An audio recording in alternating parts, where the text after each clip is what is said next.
So I've put an ERA Fortress in the vise here, and we've got one of GJ's Fortress training covers on there. And the purpose being is so you can see how the tool is interacting with the lever heels. And then to supplement that, I've put my scope inside there. So as you can see, as I point to the heels, you can actually see on the screen here how this tool, the reader tip on here, is going to interact with the heels of those levers. And you'll also be able to see directly face on how the readings that we get correlate to the levers that are in there. Before we go put the tool in, I'm going to put the key in there so we can just see how that interacts. You can see as that key goes around, the key profile there, working on the bellies of the levers, lifting them up, obviously aligning all the true gates so the bolt stump goes through. So what we're doing is we're decoding these heels so that we can build a key similar to this. Before I put this tool in, I've made sure that everything is tight. So I've tightened the reader tip, I've tightened the this reader handle, I've made sure that the grub screws that are holding the dial are nice and tight so that we don't have anything that's loose inside this tool. I've made sure that the indexing rod here would have the large end for the ERA Fortress, and I've also made sure that when this is pulled all the way back, you can see that it's just rubbing the top of that indexing rod there, so that I know that when I put this into the lock and then pull it back, that's actually then going to be up against what would be the cap of the lock if it was in, if it was actually in there. So I'm going to pop the reader tip in, and then the indexing rod is going to go in second, and then I'm going to hold this so that it's absolutely square onto the face of the lock. I'm not going to tilt it over at an angle like this or up and down. I'm going to make sure that the top of the tool and the indexing rod are both square against the cap of the lock. And then what I'm going to do is I'm going to pull the I'm going to give it a little twist so we get the curtain starting to rotate. You'll find the curtain will jump off the curtain spring at that point.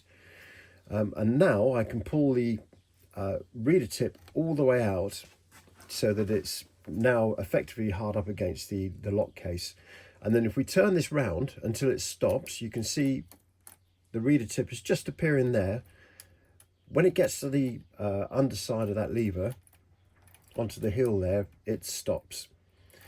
Now where this can go wrong is if you angle the tool and then you pull it up, you can see that depending on how you've angled the tool, sometimes you might actually catch the second lever. If the tool isn't adjusted properly, then obviously this reader tip then could be taking a reading between the levers.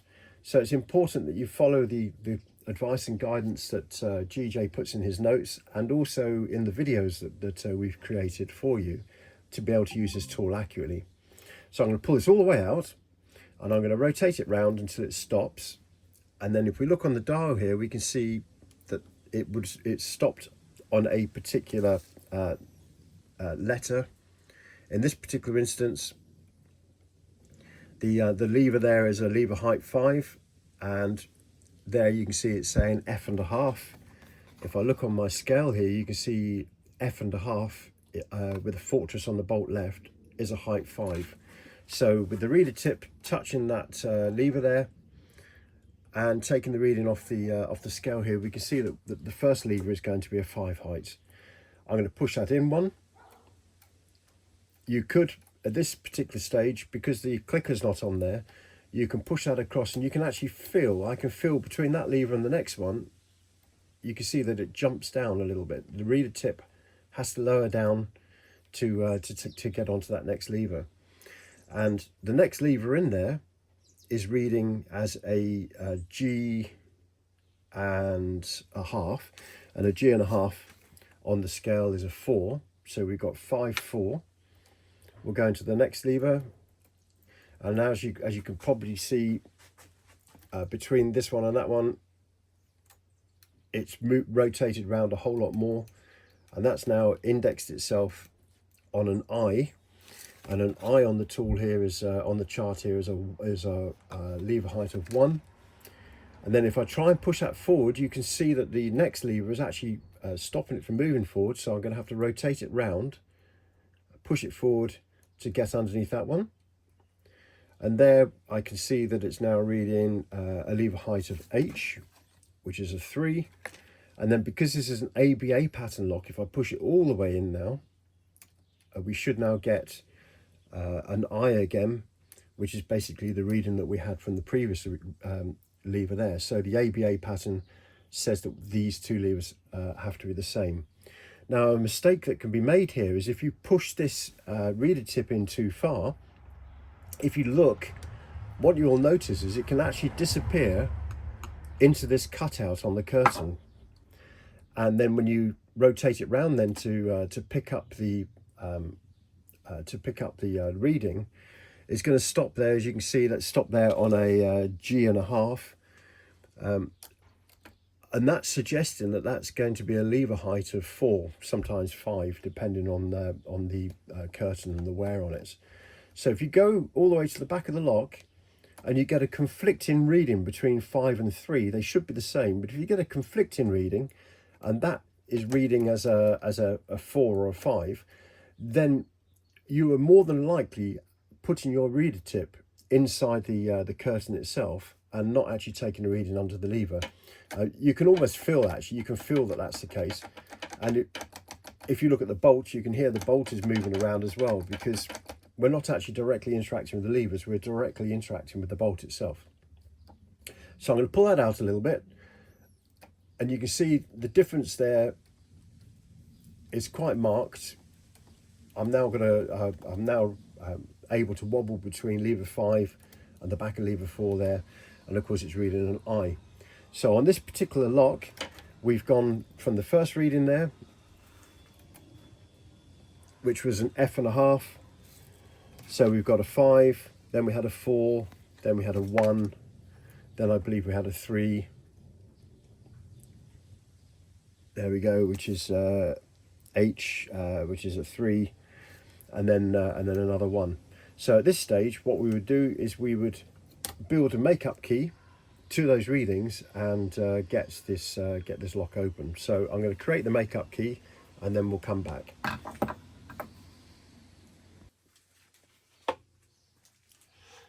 So I've created the makeup key. The box that GJ supplies with his makeup key has a lot of loose pins in there. The first thing I did was fill each of those little holes with a little bit of grease just to keep the pins in place, because obviously when this is being travelled around in your van, it'll bump. Sometimes these pins will drop out, and the last thing you want to do is find a pin tray that's in complete disarray when you get it out. The other thing I've done here is there are 5 effectively columns, and then there are 8 rows there. And when you're building the key, it's always good to get into the habit of whatever the position is in here. So 1, 2, 3, 4, 5. You take the pin out from there, and you can see that we can see the pattern, the 5, 4, 1, 3, 1.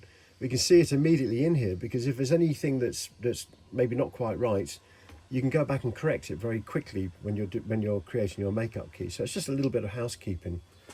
So here's the makeup key. What I'm going to do is pop that in the lock there. This has got a training cover on it, so I'm just going to hold those levers in position, and there you go. You can see that basically that makeup key is now has now opened that lock. And in fact, if we go all the way around and then we come back again, you can now see that that makeup key will also lock the lock as well. And if we were to put the other 2 pin positions in there, so another 4 and a 5 on the end there, we would have the complete key, like you see there, which you could then obviously put on a machine and duplicate.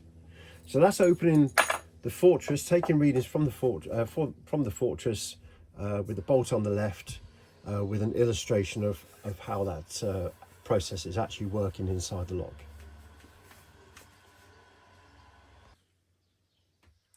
So we're now going to decode an ERA Fortress with the bolt on the right. Before we can decode that, we need to configure the decoder so that it can take the readings for when the bolt is mounted on the right. So the reader disc on the front here has got bolt right written on it, facing towards us. Bolt left was what we were using before. And sitting behind this reader disc here, there are 2 holes. that the pin passes through. One has got an L and one's got an R written on it, and of course we need to be on the right hand side. And then the actual reader tip itself, the reader tip should always point or take readings from the opposite side of the bolt.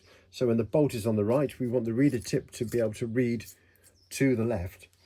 And so obviously we've unscrewed this and we've swapped it over so that we're now on a bolt on the right reading configuration. So the first thing you need to take into consideration when you're working with the bolt on the right is the actual reader tip needs to pass through the bolt thrower before you can get access to the levers, and that can sometimes be a little bit fiddly. It's not too bad on the Fortress. So if we introduce the tool to the barrel and curtain there, and if I just push it through, if I rotate it, you can now see that we're now able to have clear access to all of the heels on the levers. I'm going to pop the indexing rod for the tool into the bottom of the keyway there, and then I'm going to hold this nice and square and not make sure that I don't angle it in any way up or down, left or right. The squarer it is, the more accurate your readings. So I'm going to push the tool all the way in until it hits the cap at the back there, and then we're going to rotate it round, and as you can see we're now able to take our first reading on lever number 1 there, and we know that that was a 5 because we've done the previous side, which is an F1/2, and if we look on our scale here we can see that it's reading F1/2, and that's because GJ has created this chart for every single one of these tools, laminated and put it out. It basically means that the reader that you've got in your hand and the chart you've got are going to be accurate. So we're now going to pull this out to the second lever. We're going to take a reading off that one, and I know that the second reading was a 4 from the previous side, which says F3/4, and if we look on our scale here we can see F3/4. So we're going to pull it towards us again. We're going to take a reading on the third, and on the previous read that we did for this it was an I, and it's an I on this side as well, so we know that's a lever height of 1.